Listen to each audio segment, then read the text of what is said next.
ஆத்தூர் அருகே 13 வயது சிறுமிக்கு பாலியல் தொல்லை கொடுத்ததாக 60 வயது முதியவர் ஒருவரை போக்சோ சட்டத்தின் கீழ் மகளிர் போலீசார் கைது செய்தனர்.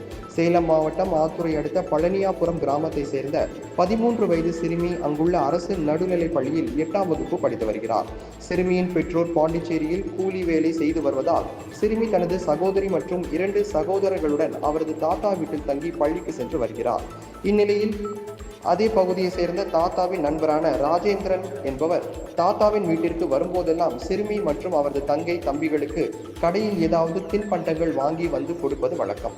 அந்த பழக்கத்தில் கடந்த மாதம் 16ஆம் தேதி வீட்டில் தனியாக இருந்த சிறுமியிடம் ராஜேந்திரன் தவறாக நடந்ததாக கூறப்படுகின்றது. இது குறித்து சிறுமியின் பெற்றோர் அளித்த புகாரின் பேரில் ஆத்தூர் அனைத்து மகளிர் போலீசார் போக்சோ சட்டத்தின் கீழ் வழக்கு பதிந்து ராஜேந்திரனை கைது செய்தனர்.